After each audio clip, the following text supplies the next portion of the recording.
What do you think of toxic masculinity?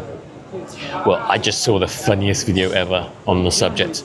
I'm going to play it to you and then we're going to talk about it afterwards. It's intended to be feminist propaganda, in other words, and you might remember the video, but if not, just for context. What you doing today? Wow. That's not good. Wow. What's up, beautiful? Have a good day. Hey, what's up, girl? How you doing? Somebody's acknowledging you for being beautiful. She said thank you. Oh, bless you. Hey, baby. How are you this morning? Have a nice evening. Damn! Hello, good morning. God bless you. Have a good day, all right? How you doing? Good? Hey, look at that. It's $5,000.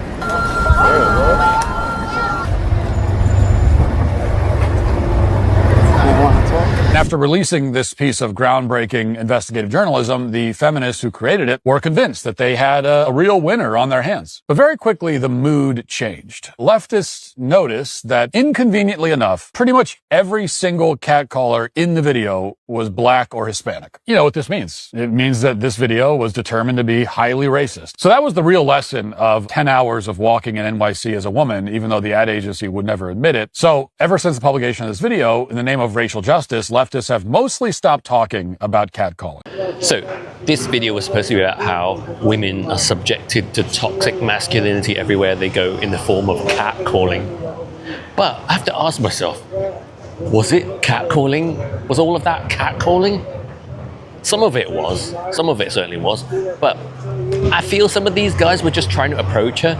You know, like when someone's trying to approach you on the street to sell you something. How are you this morning? Have a nice evening. Hello, good morning. God bless you. Have a good day, all right? How you doing? Good?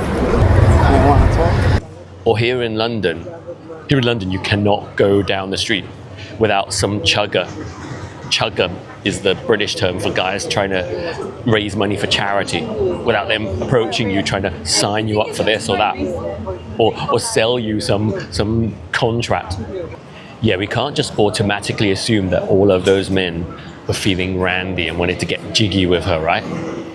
I mean, some of them clearly were, but you don't know the motivation of all those men, right? But obviously the thing that is hilarious about this video is that they were not white people, right? They were all brown and black people. Because white people don't do this anymore, really, do they? Do you know white people who go around doing this? The only time you would see a white person behaving like this today would be if you're watching a movie from the 80s, right? Like Parenthood. Anyone remember that with Steve Martin? Hubba bubba. Yeah, that's the only, you don't see white people behaving like that anymore, do you? They used to. But now, all white men are so pussy-whipped by wokeism that they know that they can't behave like that and get away with it. It was a different story back in the day. Let me tell you what it was like. Back in the mid-80s, when I moved from London to Vancouver. Oh my God. Because London at the time was very civilized, but Vancouver, you think of Vancouver as a very progressive, very, like a liberal, progressive, woke kind of city, but back in the 80s it was the opposite. I moved to Vancouver in 1986 during Expo 86, the World Exposition, where they were trying to sell Vancouver to the world as an attractive place to immigrate, because at the time it was not an international city, but they were trying to make it an international city, and they generated all this investment from overseas, mainly from Hong Kong. So after Expo 86, there was a huge flood of Hong Kong immigrants and investment. But anyway, I digress. At that time, Vancouver was a white hillbilly town. Anytime a woman walked down the street wearing high heels, a pack of guys in a pickup truck with mullets would go, "Ow!" Yeah, without fail. That was a sound you would hear all the time. And anytime you heard that sound, there was a woman in heels in the vicinity. I remember Tuesday nights on Granville Street.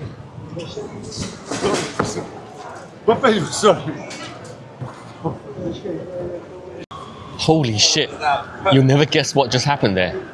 Some migrant, high as fuck, almost collapsed on me. I was sat here, And he like fell back and almost landed on me, and I jumped out of my seat just in time, and he landed in the seat. And his companion picked him up, and as they were walking off, he told me not to film him, as if I would.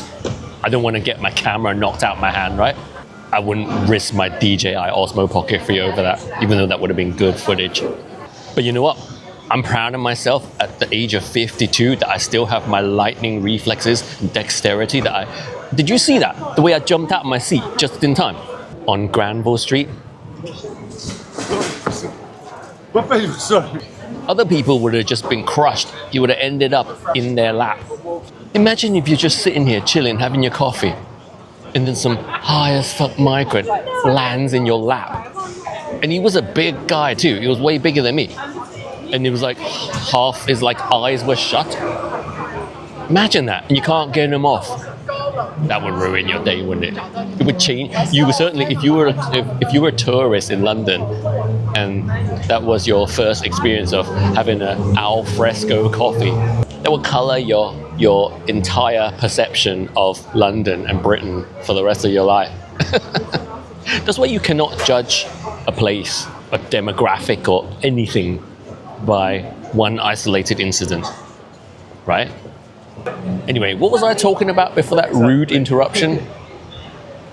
Oh, I was saying that back in the day, 80s Vancouver, it was a wild west full of toxic masculinity. And it was a very white city at that time. All the toxic masculinity in 80s Vancouver was from white dudes. That doesn't happen anymore, right? Most white guys nowadays are such gentlemen. A lot of them, I can't even tell if they're gay or straight because they're so pussy whipped now. Do you know what I mean? They behave like a lot of straight white guys behave exactly like their wife. I sometimes overhear them out shopping and he's like, honey, do you think this will match with the curtains?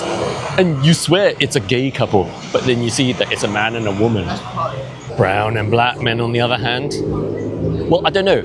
That's how it appeared in this video. But you tell me, do you live in a brown or black community? How do the guys behave where you live, in your hood?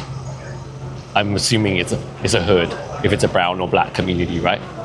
But the thing that's funny about all this, going back to the original video, is that the whole woke narrative is just so black and white, isn't it? It's so like cowboys and Indians, good guys and bad guys. You know, like oppressor, victim. Everyone is either an oppressor or a victim. There's no in between. So white is the oppressor, black is the victim, white bad, black good. So what happens when, as we see in this video, the toxic behavior is displayed by black and brown people instead of white people? So you're setting out to call out the behavior of toxic males who are presented to us as white men. But when it turns out that they're black, if you're to call out the toxic behavior of black men, then you're racist. And I think it's really funny how this is a great example of intersectionality. That's what woke people call it, intersectionality. They drop that word all the time. In their rhetoric, everyone has an identity label. So I'm Chinese, you are white or black or also Asian, whatever it is you are. But you're not just that. You are another label as well. I'm bi, so that's another oppression. Or I'm old. Actually, old doesn't. I don't think they ever. Ageism doesn't feature in wokeism, does it? Because they're all ageist. They call you an old boomer, right? If you don't agree with them. But yeah, everybody has more than one trait, right? So you cannot be summarized by one adjective, like black, white, gay, straight, trans, male, female, whatever. You've got intersectionality. You're more than one thing. And in this video, we saw that these guys were toxic males, but they were also black and brown. They're supposed to be white. it just contradicts their entire belief system in who's good and who's bad and who's the oppressor and who's the oppressed. So when that happens, the person who's trying to make their point has to just kind of move on and look the other way and pretend it didn't happen. But where does this leave us as a society? Because I believe that every group needs to be self-reflective and accountable and honest. Every group, and when I say group, I mean anyone that you can slap an identity label on, whatever group you're talking about, needs to be able to call out its own bad elements, right? Because that's the only way that you can have acceptance and respect with honesty. Like, I call out retardation in my own community all the time. If you've seen many of my videos, you'll see that I often call out stupidness among the Chinese community and among the LGBT, because I'm part of that group as well. I'm not afraid to call out anybody. I don't care what race you are or what your gender or sexuality is. If I see something that should be highlighted and challenged, then I'll talk about it. And I get told off for it all the time. In today's world, people say, stay in your lane. This is not your place to comment. And I'm like, I'm a human. I'm talking about another human. We're all the same. I believe in praising the praiseworthy and challenging retardation. I don't care what race you are or gender or sexuality. When I'm calling out someone from a particular group, I'm calling out their behavior. I'm not talking about the entire group. If you think that when I'm challenging the behavior of someone of a particular race, I'm calling out the entire race, then you're the racist. That's what racism is. To generalize a specific action observed among specific members of a group to the entire group. That is the definition of racism. What are your thoughts? Do leave me your comments as ever. What do you think about this whole toxic masculinity narrative? And do you observe this type of catcalling behavior among your white friends or in your white community or in your black or brown community? I didn't even talk about the yellow community. Is this normal? I think that I've heard that in certain parts of China, they're so chauvinistic, and especially like the lower tier cities. So yeah, let me know if you have any experiences of that.